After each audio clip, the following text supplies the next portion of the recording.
what you can't explain.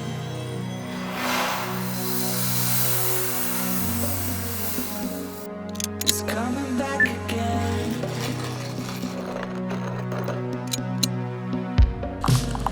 I can see it now, I can see it now. What you can't explain, coming back again.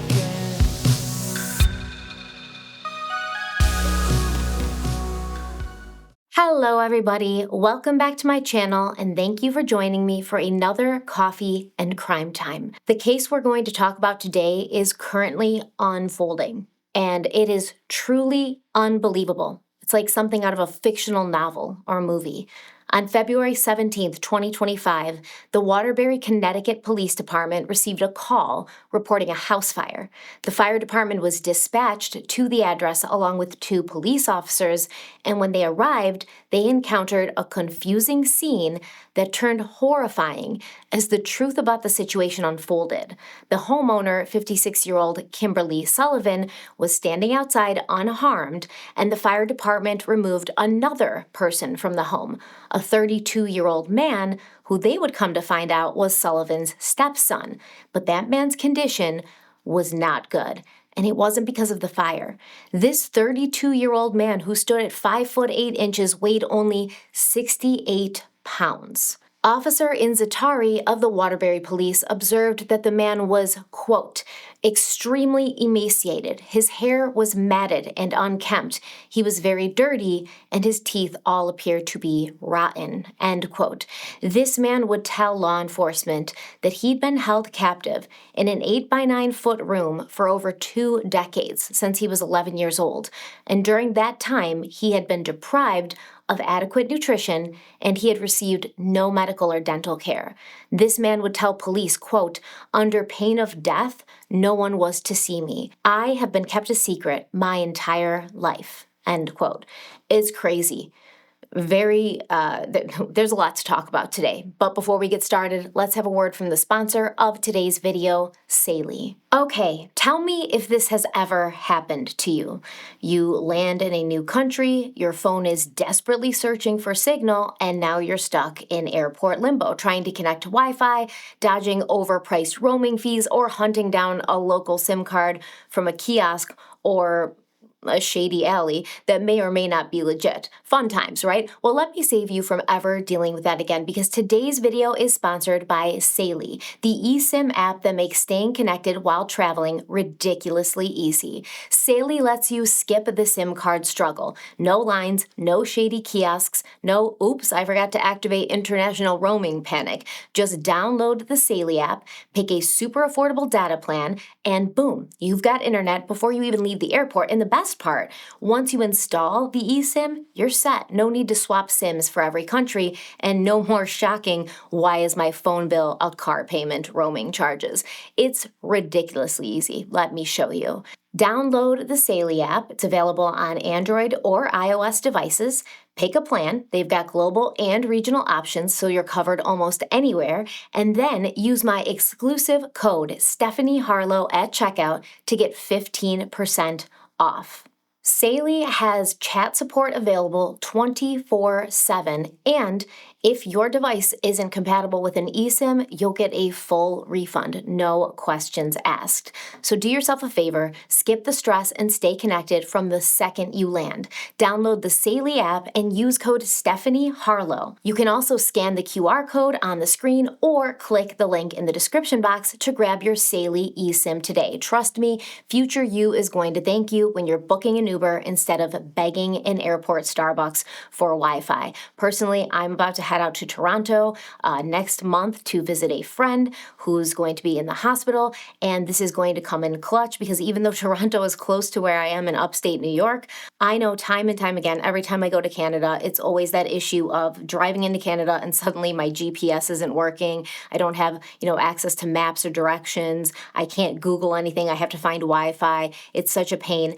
It is going to be so easy from now on going any place international with the Saley eSIM. Once again, you can download the Saley app and use the code stephanieharlowe, or you can scan the QR code that's been on the screen, or you can click link in the description box and save 15%. Thank you so much to Saley for sponsoring today's video, and let's dive in. Okay, so here is how everything went down and what we know so far. It was around 8:42 p.m. on February 17th when Waterbury Police and Fire responded to Kimberly Sullivan's home on Blake Street in response to her call about a fire. Once the blaze was extinguished and both occupants were out, Sullivan's 32-year-old stepson was treated by first responders for smoke inhalation. And at that time, he told them that he had actually been the one to intentionally set the fire in a second-floor room because he wanted his freedom. He then alleged that his stepmother, Kimberly Sullivan, had held him captive in that small room since he was 11 years old. So this man was transported to St. Mary's Hospital for further treatment, and while there, he was intubated and diagnosed with cachexia. This is often called wasting syndrome. Now, we're going to talk more about this and more about this condition in a moment, but while all of that was going down, the police spoke to Kimberly Sullivan to get her side of the story. Sullivan was still at the property in a vehicle with her daughter and her daughter's boyfriend, and she told Detective Pesci that she wasn't sure what had happened. She said she'd been woken up by the smoke, and then she went to her stepson's room, at which point she saw a large fire in his doorway. Sullivan claimed that her stepson was screaming something about a TV, and she was screaming at him to get out of the room, and she guessed that he ended up running through the fire because he did end up outside of the room. Now, the detective asked Sullivan if her stepson had been diagnosed with any mental health conditions, and she responded that he, quote, has a lot of problems, but had not been diagnosed with any conditions because his father had been against using doctors. So, in my opinion, this is her trying to set a narrative already. He's got a lot of problems, he's got a lot of stuff going on, but he hasn't actually been diagnosed with anything. Kimberly Sullivan also mentioned that she'd brought her stepson to a psychiatrist a few times because he had made statements of wanting to hurt himself, right? So this is, once again, I believe, her building a narrative, trying to get ahead of the curve, trying to set a story to cast doubt on whatever this 32-year-old man who was her stepson would say. Because when Kimberly was asked if her stepson had been locked in his room, she denied this. She claimed that his door was not locked, it was never locked, and he had free reign of the house. The police then inspected the room on the second floor in which the fire had been started. So this was a second floor, I guess you could say bedroom, but it wasn't really a bedroom. It was more of like a storage space or a larger closet, but the police were able to determine that this room was used by the 32-year-old man. They found a burn pattern on the floor with various burnt up papers and debris, and the man had told them that he'd started the fire using hand sanitizer, printer paper, and a small lighter that he'd found in the pocket of a coat.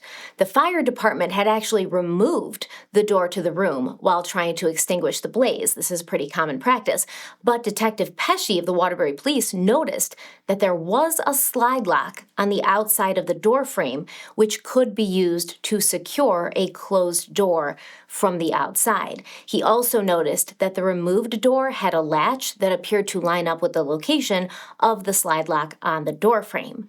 When Detective Pesci requested to speak with Kimberly Sullivan again, she refused to meet with him, stating she had already called an attorney and she would not be speaking to the police. Now, the 32-year-old man in this case is not referred to by name in any official documents. He's only referred to by MV1, which means male victim 1. So that is how I will be referring to him in this video, either as Sullivan's stepson or as the male victim. So after being transported to the hospital, the male victim had to be transferred to another facility as his condition had worsened, and he was listed as being in critical condition due to the smoke inhalation. It was documented that the medical facility showed no medical records on file for this patient, and an early exam described him as cachectic. I hope I said that right. And he appeared younger than his stated age. Cachexia is a complex metabolic syndrome which is characterized by severe involuntary weight loss, muscle wasting, and fat depletion. And it is usually and commonly associated with chronic illnesses such as late-stage advanced cancer, heart failure, chronic kidney disease, and advanced stage infections like HIV and AIDS. It's also important to know that cachexia is very different than general weight loss, and doctors cannot fully reverse it, even when the patient is able to eat. So the male victim was described as being near starvation and severely malnourished with a body mass index of 11. According to Medical News Today, a healthy BMI for an adult male in his 30s would be somewhere between 18.5 and 24.9, and the arrest affidavit, the police affidavit, it states that law enforcement spoke to the medical professionals at the facility, and they were told that a BMI under 16 is considered starving, and anything under 13 is life-threatening, and this 32-year-old man had an 11 BMI. The affidavit stated, quote, "It is also noted in this report that refeeding syndrome needs to be avoided. Medical staff at the facility stated that refeeding syndrome is a life-threatening condition brought upon by severe malnutrition, whereby introduction of foods and fluids can have fatal consequences due to the fact that the body cannot process the intake properly. MV1's body is not equipped to handle or break down the nutrients. This can have a domino effect of electrolyte imbalance, which will lead to heart abnormality, which will lead to heart failure," end quote. So I want you to understand how severe this man's condition was and is currently, because this all just went down basically last month. I want you to understand the gravity of the situation. Obviously, while the man was intubated, he could not speak. He's got a tube down his throat, but once the tube was removed, he did begin to confide in the medical staff at the facility. The staff said that this man was conscious and aware, his thoughts were clear, and he did not exhibit any signs of wanting to harm himself or end his own life. Further evaluations showed that the male victim had a decreased ability to use his arms for pushing and pulling, he had a decreased ability to use his legs for bridging and pushing, and his ability to twist his torso or control the trunk of his body for mobility was impaired. His muscle tone was abnormal with decreased flexibility and strength. He also had decreased endurance and activity tolerance with impaired balance and impaired motor function. The medical staff also told the police that the male victim had bilateral knee contractures, which is a condition where the knee joints become stiff and can't extend. There was also severe muscle wasting and severe subcutaneous fat loss noted. The male victim was also assessed for mental health issues, and he tested positive for depression and PTSD, which I'm sure none of us are surprised by, because whatever happened to him to put him in this physical condition most likely also destroyed his mental condition. The patient was also noted as being developmentally delayed and having the cognitive level of an adolescent. When asked to complete a provided task, the male victim showed difficulty with problem solving, multitasking, and sequencing. They said he would become overwhelmed frequently and he would need verbal cues to continue. So the 32-year-old man told medical staff and police that he did not know anything about basic technology. And this is something that Detective Pesci made note of during an interview with the male victim, because he basically had to help him use an iPad. The male victim was like, "I don't know what to do with this iPad. What are you giving it to me for? What do I do with it?" And Detective Pesci had to show him how to do it and walk him through it. It was also noted in the report that the male victim did not know how to use a microwave. So when the 32-year-old man had recovered enough to be able to speak to law enforcement, 2 interviews were conducted, one on February 21st and one on March 6th. And the story this young man had to tell was horrific. When asked when he had first started being locked in his room, the man stated that the earliest memory he could recall was when he was 3 years old. He said that he would become hungry at night and he would sneak out to get something to eat and drink. But when the evidence of his late night snacking was discovered, they started locking him in his room. And at first it was just during the night that he would be locked in. And this was when he started also drinking water from the toilet bowl, because he was only allowed about 2 cups of water per day. Now this man, along with his family, they moved away from their original address to their current address, the one in Waterbury, Connecticut, before he began preschool. But when he was in 4th grade, he stopped going to school altogether. He was pulled from the school because, according to the male victim, at this time, when he was in 4th grade and he was around 11 years old, he was always hungry because he wasn't being fed at home. And while at school, he would engage in certain behaviors in order to get food. He would ask fellow students for their food. He would beg them. He would even steal food from them. And when all of that didn't work, he would go through the garbage to find scraps of food that he could consume. He said that it was when the school personnel saw him eating food from the garbage that DCFS was called, and they responded to his home twice. Now, he claims that while DCFS agents were at his home, and I believe this happened in 2005, he was instructed by his stepmother, Kimberly Sullivan, to tell them that everything was okay, that he was fine. And after the second visit from the social workers, he was not allowed to go to school at all. The male victim also told the police that for as long as he could remember, he always had a lock on the outside of his door. It started as a basic chain lock, it was replaced by a padlock, and eventually a slide bolt lock, which is what law enforcement found in the home on his door. Not only was he able to show Detective Pesci how this lock operated, but the lock was seen in photos obtained from search and seizure warrants executed at the address. So we have photos that there's a lock on the door. We have law enforcement and fire personnel who saw the lock on the door and on the door frame. And this 32-year-old man is describing the lock that he has on his door, and he's able to show how it works. So there's just more evidence that this lock has been there for a while, that there definitely was a lock on the outside of that door. Now, apparently, when this 32-year-old man and his family had first moved to the house on Blake Street in Waterbury, the male victim had been occupying a different bedroom, a normal bedroom, that also did have a lock on the outside of the door, but eventually when he was 12, he was moved into a smaller room, the one that he started the fire in. And like I said, this room isn't really a bedroom. It was only 8 by 9 feet, and it was described by law enforcement as more of a storage space than an actual bedroom. The room also had angled ceilings, which obviously made the space much smaller. And the male victim claimed that during the winter, this room received no heat, and during the summer, it was not air conditioned. So after being pulled out of school when he was 11, the male victim described that his days, every single day, were pretty much all the same. Depending on what season it was, he would typically go to sleep at 7:30 p.m. and he would wake up before dawn, usually between 3 and 4 a.m., and then he would be awake for the rest of the whole day and night. He described to the police that he has a lot of trouble sleeping at night. I wonder why.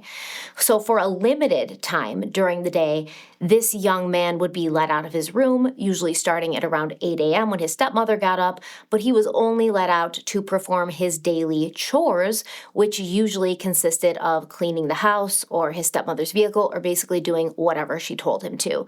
And he stated that these chores could take him between 15 minutes and 2 hours to complete, depending on what he was tasked with doing that day. And then after that, usually in the late morning, he would be put back into the room and locked in for the rest of the day and the rest of the night. Now, on occasion, he would briefly be allowed out during the evening time, but he said there was also days when he wasn't allowed out at all, like not in the morning, not at night, and he would be locked in that room for a full 24 hours. Additionally, his food and water intake was very limited. He said his stepmother would give him 2 sandwiches a day. Usually it was peanut butter and jelly, but sometimes the sandwiches would be made with deli meats or egg salad or chicken salad, and he was also allowed only 2 small bottles of water a day. Now, when the police asked him if he had been hungry every day, the male victim replied, quote, "All day, every day, my entire life," end quote. The affidavit states, quote, "When the detectives asked MV1 why he never spoke with anyone about his experience, he stated that he wanted to, but there was the constant threat of longer lockdowns and further diminishment of food." MV1 describes a life of being mentally conditioned by Sullivan. He stated that the threat was that he would not see the light of day if he told anyone, and knowing that he had little time out of his room to that point, it was not something he could risk. MV1 also stated that he once discovered a gun while cleaning. This added to his fears of being hurt. It was unclear when in MV1's life he discovered the gun. He discussed how much a normal day consisted of him counting cars as he looked out of his window. MV1 stated that he thought of breaking the window, later learning that there was a storm window that could not be removed, but MV1 stated that under pain of death, no one was to see me. This is what Sullivan would say to MV1. MV1 stated that throughout the years, Sullivan would constantly lead him to believe that she was going to start to unlock his door and let him out more, but she needed to see that she could trust him. MV1 stated that the room being unlocked never happened, end quote.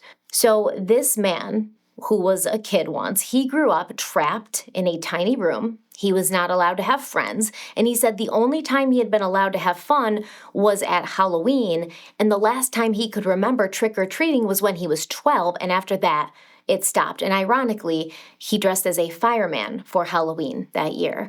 The male victim also stated that his sisters were allowed to have friends, but these friends were not allowed to spend time at the house because he was supposed to be kept a secret. If someone did come over to the house, he was told to not make a sound, and he was kept in line with threats of having less food and longer lockdown periods. Okay. So we have this person being locked in his room every day, all day, for the majority of his life, for the entirety of his adult life. And we heard that he would often pass the time by looking out of his window and counting cars. He also told police that he would read and reread a dictionary that he had in his room, along with a small amount of books that he was allowed to have in there. He said each year he would be provided with about 3 to 4 different books, and he would read the books and look up words he didn't know in the dictionary, and the police said that in this way, he had kept himself somewhat educated, even though he only had technically a 4th grade education. But he was, able to, I guess, read and look up words that he didn't understand, but they were the same words from the same books. The male victim also said that he would sometimes entertain himself by listening to a radio that was placed outside of his door, but he could hear the radio, and he was able to listen to 3 radio stations, which kept him somewhat apprised of world events and sports and things like that. He said he learned about NASCAR and stuff from listening to the radio, and he also used the radio to keep track of time as well as he could. But if he was locked in there so much and so often, how did he use the bathroom? According to this male victim, he wasn't allowed to leave his room in order to do this, to use the bathroom. He said that when he was a young child, a training potty chair had been left in his room, but once he was a teenager, newspapers were placed on the floor of his room for him to defecate on. A part of his morning chores would be to remove and dispose of this newspaper as well as to clean up any mess. This poor man described how he had to squat over these newspapers to relieve himself, and then he would then have to roll the paper up and tie it with string that he unraveled from old t-shirts, and in the morning he would bring the little package down to the kitchen garbage and throw it out. He was also forced to urinate in plastic bottles, and he said he would have to funnel the urine into a tube that he had constructed with straws and then guide those straws through a hole in the window to empty the bottles, which this is all really horrific to hear and to understand that he lived that way for a very long time, the majority of his life. He lived that way longer than he didn't. And who knows how, what kind of things happened to him when he was much younger that he can't remember. So when he had initially been examined by first responders after the fire, it was noted that the male victim was not only emaciated, but there was clearly an issue with his hygiene. He explained to the police that he had not bathed in a year, maybe 2, and he said when he was still in school, he'd been allowed to bathe every night. Of course, the parents don't want to send him to school dirty, right? Because then they're going to get CPS called on them. But once he was pulled from school, this bathing happened less and less. He said he had tried to clean himself as well as he could in his locked room, but in order to do this, he would have to put aside and conserve a portion of his already limited drinking water that he would then store in a separate bottle. So he would get his 2 bottles a day, and then he would use an empty water bottle to pour a little bit of his drinking water into that empty bottle. And then when that bottle was full, he would attempt to wash himself with this small amount of water, but he was never provided with any soap or shampoo. The police noted that at this time, the male victim had long matted hair, and he explained to them that his stepmother would sometimes give him haircuts, but he said he didn't believe that this had happened in at least 3 years. We know that allegedly very few people were allowed in this house, and if they were, the male victim was threatened to keep quiet, but according to him, there were people who knew what was happening to him. He said his stepmother, Kimberly Sullivan, knew, along with his father, Craig Sullivan, but his 2 half-sisters and a grandmother who at that time was deceased, they also knew. He told the police that none of them participated in his torture, besides his stepmother, Kimberly Sullivan, but they were all aware, which in my opinion is the same thing as participating in the torture. I mean, I don't feel it. You guys know me. You don't have to hear me say that it's just as bad to stand by and let somebody be abused and neglected as it is to do it yourself. In my opinion, they are the same thing. They should be equally punishable. The male victim also did clarify that there had been no sexual abuse, and he could recall only one time that he was physically abused. And this had happened in 2005 when he'd been left home alone. He had snuck out of his room by cutting a piece of wood paneling out of the locked door. He then proceeded to find food in the house and eat it, but when his stepmother, Kimberly Sullivan, returned home and found out what he had done, she slapped him across the face. And after this incident, plywood was secured to both sides of the locked door so he couldn't escape in the same way again. And I know what you're asking yourself in your head right now because it's the same question I asked myself. Was there plywood on the door that the fire department removed from the male victim's room? Yes, in fact, there was. The door observed at the residence when the search warrants were executed was found to have plywood on each side of it. And that's pretty much just actually supporting his story, right? Because if Kimberly Sullivan is going to say he was never locked in there, maybe she'll even say that wasn't even his room, that was a storage room, that's why we had a lock on the outside of it. Can you explain why there's plywood on both sides? What are you storing in there that you're worried about getting out, that you have to put plywood on both sides of a functioning door? And as I mentioned briefly earlier, when this male victim was admitted to a medical facility, they were unable to locate any prior medical records associated with him. And that's because he had not been to a doctor in decades, nor had he been to a dentist. The affidavit stated, quote, along with seeing MV1's body being absolutely emaciated, it was clear that MV1 had severe tooth decay and no dental treatment to his mouth. MV1 stated that when he ate, pieces of his teeth would break off, end quote. And this could be from many reasons, right? Contextually for this case. It could be because he's not getting dental care. It could be because he's not getting proper nutrition, which your teeth need, and it's going to weaken your teeth and the enamel if you're not getting proper nutrition. Either way, pieces of his teeth were breaking off when he would eat. That is horrendous. So let's talk about the day of the fire, the day this man felt he needed to resort to such dangerous methods in order to get free of his torture chamber once and for all.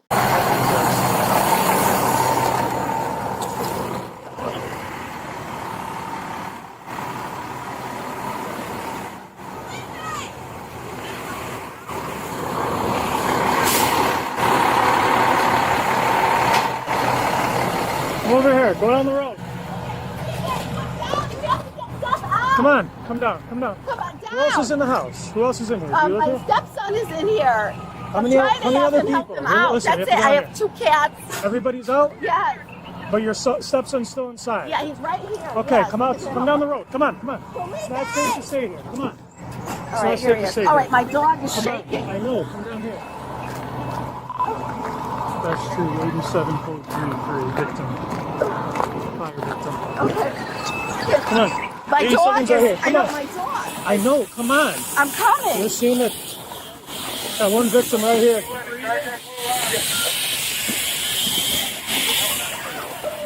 I need to stay over here.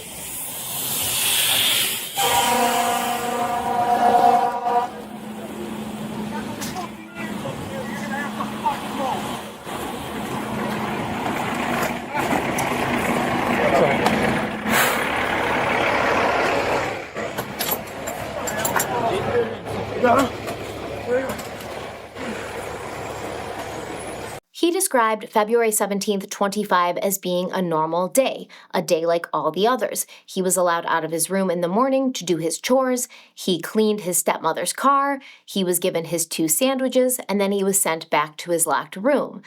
But at 7 p.m., he said the door to his room was unlocked briefly, and in a rare occurrence, he was allowed to leave in order to replace a bulb on a small Christmas tree that was kept on a breakfast bar in the home, which, is the middle of February, Kimberly Sullivan. It's time to take your Christmas tree down. I don't care if it's a small Christmas tree on your breakfast bar. It's the middle of February, so already guilty, electric chair. So the male victim said he was unable to complete this task and he was locked back in his room. And at that time, he said he doesn't really remember making a conscious decision to start a fire. It wasn't something he'd planned all day. He just did it, right? He stated that he knew the fire would have to be big enough so that his stepmother could not put it out on her own, so that she would have to call the fire department, so that somebody would be summoned there to help him. And this male victim's father, Craig Sullivan, he passed away in January of 2024. And I suppose, from what I can tell, Craig Sullivan, he was wheelchair bound due to his health for a while, and then he passed away in January of 2024. And at that time, the male victim had been allowed to keep some of his father's clothes. And he said in the pocket of one of the jackets, he'd found a lighter. And he'd held on to this for almost a year, and now it was time to use it. So he used hand sanitizer and paper and the lighter to start a fire near his door. Once the fire picked up in intensity, he began to stomp his feet and yell for help. He said his stepmother, Kimberly Sullivan, came to the door of his room, and she was like, "What's going on?" Through the door. And he was like, "There's a fire." She opened the door to his room. She asked him what he had did, and he told her the radio had malfunctioned. And he said that at this point, he was out of it, and he ran out of the room and collapsed at the top of the stairs. He said that Kimberly Sullivan made him get up and go downstairs to the bathroom to wash his face because she didn't want the fire department to see his appearance.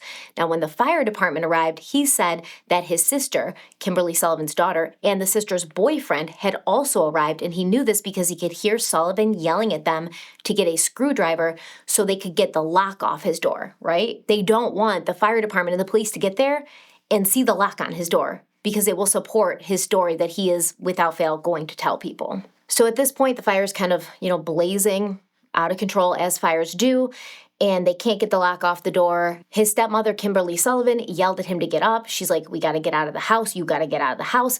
But the male victim said he stayed on the ground intentionally because he wanted the fire department to have to enter the house and get him so that they would be able to see how he'd been forced to live. He stated he believed this was his only way out of the situation. He felt that staying in a burning house while Kimberly and her daughter and the boyfriend ran out and saved themselves, he's like, "I'm staying in here because I'm getting out today or I'm going to burn to death in this fire." At this point, he knew that if he went out there, maybe he wouldn't be able to convince the police or the fire department of what was going on inside. But if they were inside, if they saw the lock, if they saw his condition, then they would know. All right, so Kimberly Sullivan was arrested about a month after the fire was set in her home. I don't know why it took this long, but the police were doing a very thorough investigation. She retained a lawyer who has now come out and made statements about his client's innocence. He told Boston.com that Sullivan is adamant that she's done nothing wrong, and she was shocked. She's absolutely bamboozled when she heard the charges against her. Now, this lawyer, his name is Ioannis Kalodis, I believe, and he said, quote, "We are anticipating a long fight ahead of us. The allegations are serious, but they're allegations. She is presumed innocent. We don't feel the state's case is as strong as it may appear on the surface. Over the coming months, we plan to put forth a strong defense," end quote. Yeah, so she completely maintains her innocence. From our perspective, these allegations are not true. They are outlandish. I mean, she was blown away when she heard these allegations. She's adamant they are not true. This did not happen, and we look forward to being able to vindicate her and show that she's done nothing wrong. She's never locked him in a room. That is absolutely not true. He was not locked in a room. She did not restrain him in any way. She provided food. She provided shelter. She is blown away by these allegations. It is shocking, and what's more shocking to me is how someone can be falsely accused of such a thing. We think as the evidence comes out, you will see that she's not the villain she's being made out to be. Absolutely not. Well, the allegations seem to be based on the words of one individual and one individual alone. I did not see anything in the warrant to indicate any independent evidence to corroborate these allegations. So we'll see how they stand up at trial. Now, I think it's really rich that this dude claims he didn't see anything in the warrant that would corroborate the male victim's claims.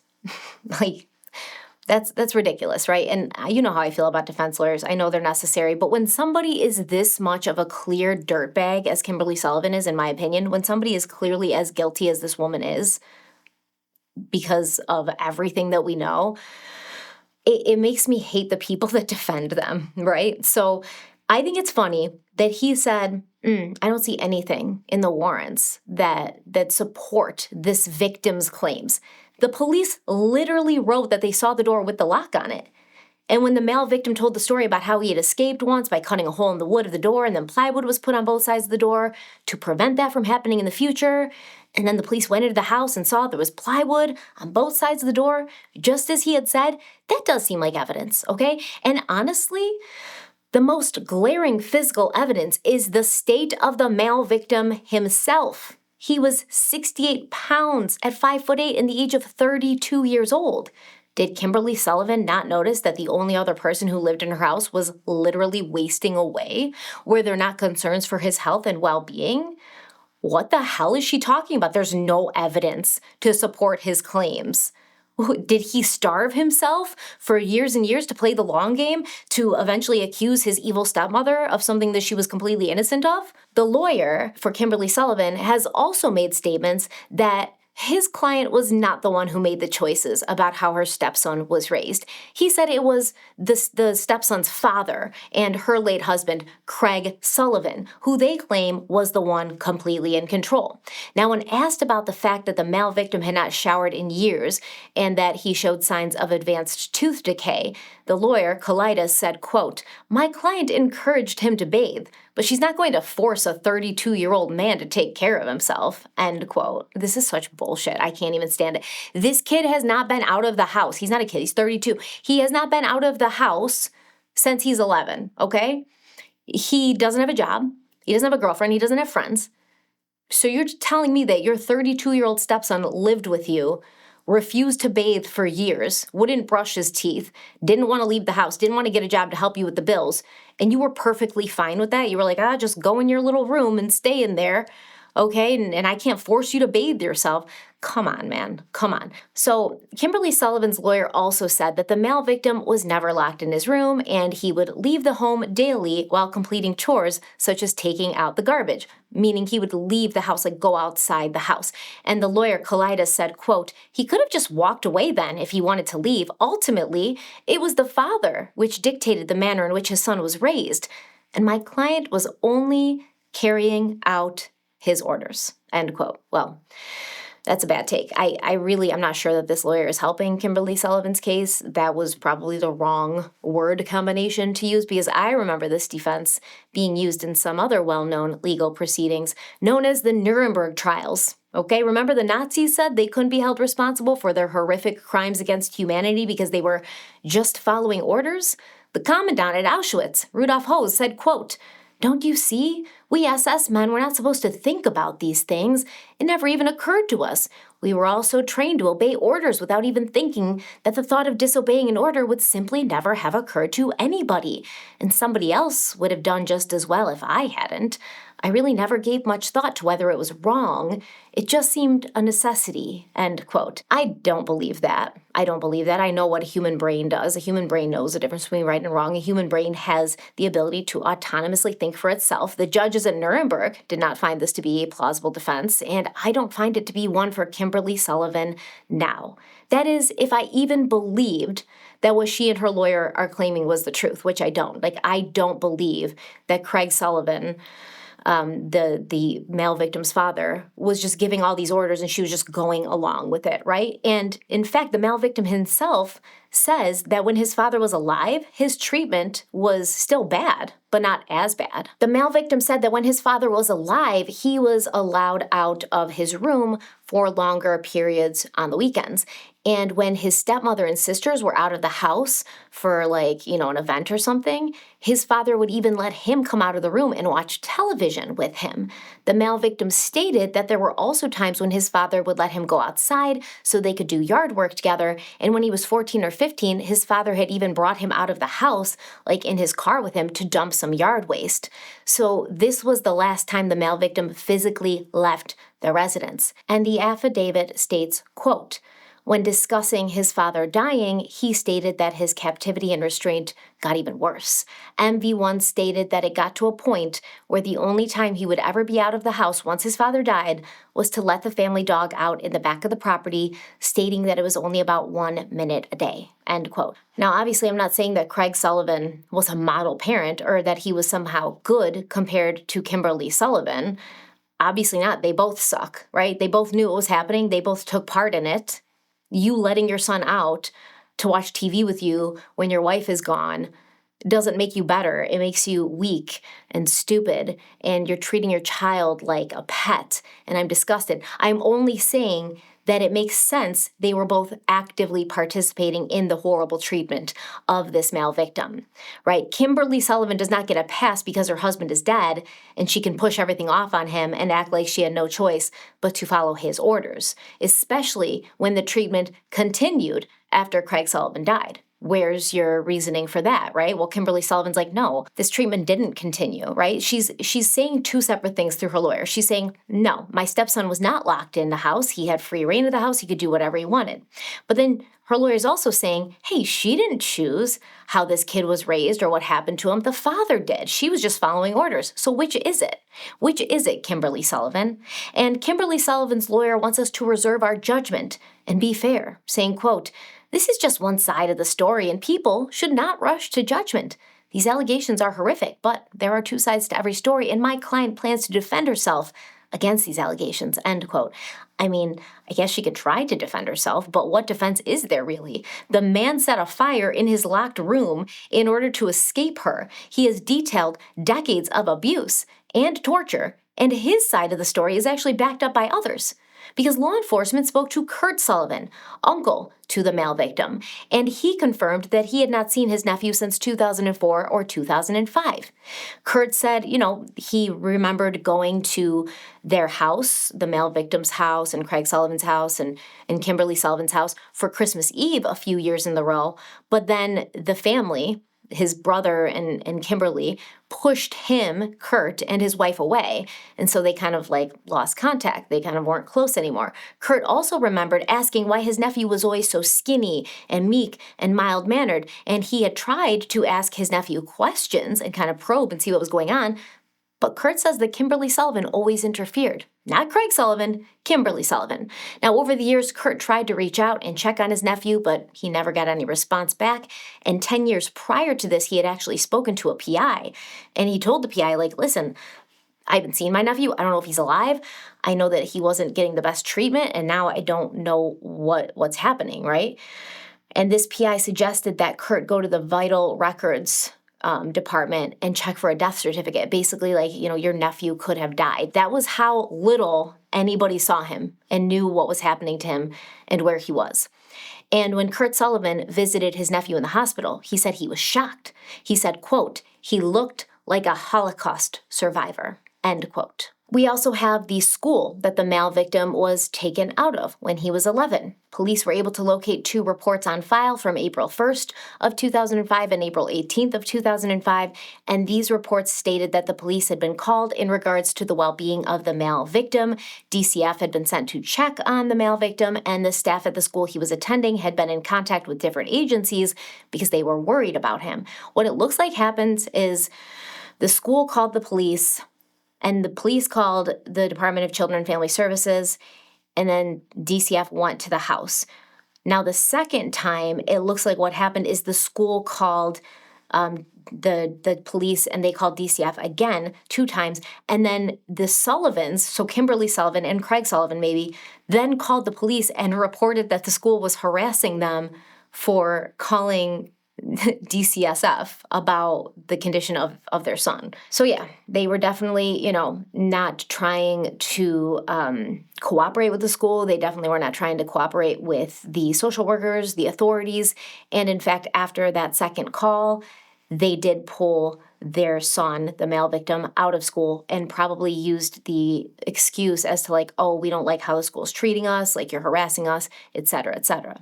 Tom Pannone, who's the former principal at Barnard Elementary School, where the male victim attended, he said he alerted DCF in 2005 after seeing how thin the male victim was and finding out from other staff that the male victim had been eating food from the garbage. We knew it.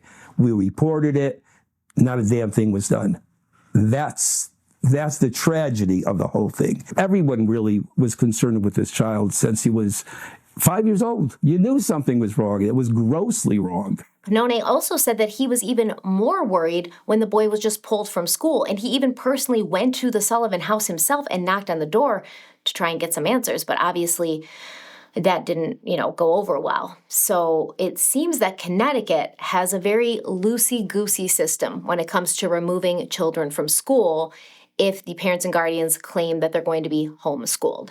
Sarah Egan with the Center for Children's Advocacy says that the state does not have clear guidelines for ensuring that a child is being properly and safely homeschooled, meaning that the state, they lose all contact with the child once they leave school. Egan said, quote, when a child is disenrolled from school with a caregiver saying, I'm withdrawing my child to homeschool, that kind of ends it. That's the end. There is no we'll meet again, we'll verify, end quote. And then there's the neighbors of Kimberly Sullivan. Many of them claimed they didn't even know a young boy lived in that house. And if they ever saw him, he was in the window like a ghost. And then he was gone. They never saw him outside, right? He's got free reign of the house. He can go outside anytime he wants. The neighbors never saw him outside, not since he was a kid. Neighbors in Waterbury were stunned to hear a man told police last month he was held captive at his own home on Blake Street in Waterbury. I never in a million years would have thought that was happening across the street from me. It's hurting me, just to see that little boy, just there and being hurt. God knows what they did to him, Yeah. It's heartbreaking. Paula DePina says she used to live next door to the home where police say the man was held captive. She says she would see him in the windows and always thought something was off. He was always upstairs on the second floor on the window, looking like a little ghost. Like he was pale, like white. And then I'm like, I don't know why maybe he doesn't like to come out. But I never thought anything was wrong. DePina says after hearing about the allegations, she would have called 911 sooner. Jay Baker, his current next-door neighbor, remembers seeing him years ago. I was just in the backyard playing, and I looked up and saw a boy, and I waved at him. He smiled and waved back, and I hadn't seen him in the house or anywhere around since. So I just figured, was family visiting? Is it somebody that I made up? There was just no sign of him being there outside of that day. Neighbors say they wish they could have done something sooner. I've been out here, I don't know how many times, with the dogs cutting grass.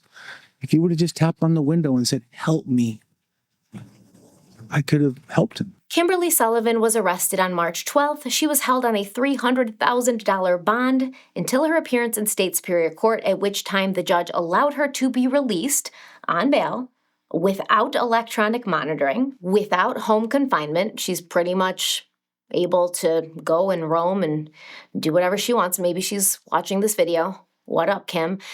She will be required to regularly check in while she's out on bail, and she's due back in court on March 26th.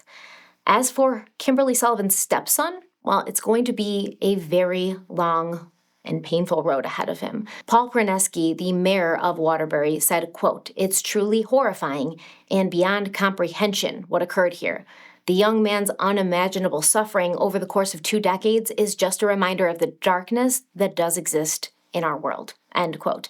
And the police chief in Waterbury, Fernando Spagnolo, has said that the man's condition was so dire that investigators within the department have chipped in to buy him clothes and other necessities. I mean, he has pretty much nothing, right? He has nothing. The male victim is going to need a long period of physical therapy and mental health treatment as he navigates the world outside of his captivity. That's what Spagnolo says. And he added, quote, "In my 33 years in law enforcement, this is the worst treatment of humanity I've ever witnessed," end quote. So I want to impress on you, before you think there's a chance this woman didn't do what she's being accused of, I want to really show you how dire the situation is. Like how much deprivation and how long this has to go on for something like this wasting syndrome to happen in people, because this wasting syndrome is usually only seen in severe and chronic medical cases like late stage heart failure, late stage cancer, late stage kidney failure. It's not usually seen outside of that. It's not a disease in itself. It's a syndrome arising from underlying conditions. It is not simple weight loss. It is an inflammatory-driven metabolic disorder. However, in very rare circumstances, it can develop without an underlying chronic issue. Starvation could trigger cachexia-like wasting due to prolonged metabolic stress. In instances of extreme famine, forced starvation, or neglect, the body begins to consume fat and muscle for survival. And if the starvation is severe and prolonged, it can mimic cachexia by increasing inflammatory markers due to tissue breakdown, causing muscle atrophy from chronic protein depletion, and it could also lead to immune dysfunction. Survivors of prison camps or survivors of extreme famine often exhibit severe muscle wasting and weakness. Starvation-induced wasting is often reversible if caught early, like within months. But if extreme food deprivation persists for too long, like say years, decades, the metabolic damage may become permanent, making recovery difficult. This man was starved to the same extent as people forced into work camps, to the same extent as people forced into famine. This was not accidental. This did not happen under Kimberly Sullivan's nose without her knowing and without her playing a part. And this would not have happened if this man had free reign of the house, as she claims, because he would have been able to access food. It's very clear to me that he was locked in this closet, deprived of food, deprived of human connection and companionship, deprived of an education or anything else that could mentally stimulate him. He was deprived of everything that humans not only need to survive, but what they need to mentally and emotionally develop in a normal and healthy way. Kimberly Sullivan deserves life in prison, and I believe that that is even too good for her, because at least there she'll be served meals. She'll be allowed to leave herself for exercise and socialization. She'll be allowed a life far better than she gave her stepson. And once again, there's no way that anyone could convince me that this man was able to roam the house and eat whatever he wanted, whenever he wanted. There's no way that you'll be able to convince me he was able to leave the house, right? Because remember, when the police and fire department first got there on February 17th, they're like, hey, does your stepson have any mental health issues? And Kimberly Sullivan's like, well, yeah, he's got a ton of issues. He's just not diagnosed with anything because his dad didn't believe in doctors. But he's got a ton of issues. She's trying to set the stage to make it seem like this guy was just crazy, like a crazy guy living in her house, terrorizing her. He locked himself in his room. He chose not to shower. He chose to starve himself. And what can she do, right? He's 32. What are you going to do? Make a grown man do what you want? At that point, you'd probably call somebody, like the police, and say, like, this person's a danger to themselves and they need to be brought in and put under a 72-hour involuntary hold so that they can be examined and analyzed for their own good, because I don't want this person to die in front of me. He's 68 pounds and he's 32. There's a million things she could have done if she was not actively involved, right?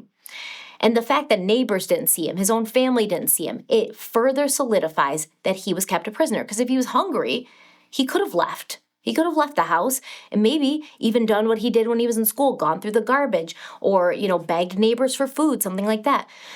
But he didn't, because he was too scared to even make a break for it. He was too scared to even do that because he had done things like that before and he'd been severely punished and his life was already horrible enough and deprived enough. He already had basically nothing.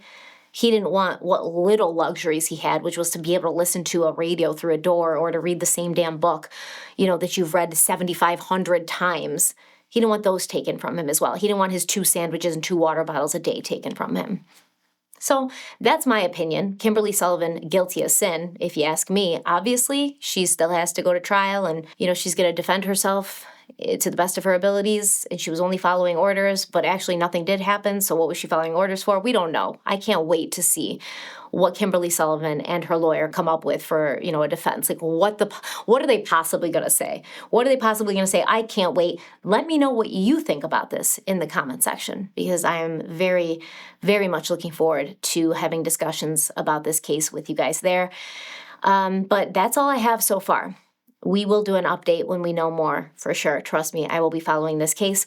But until then, like the video if you liked it, share it if you think it's worth sharing, subscribe if you haven't already, and until next time, stay kind, stay beautiful, stay safe, and I'll see you very, very soon. Bye.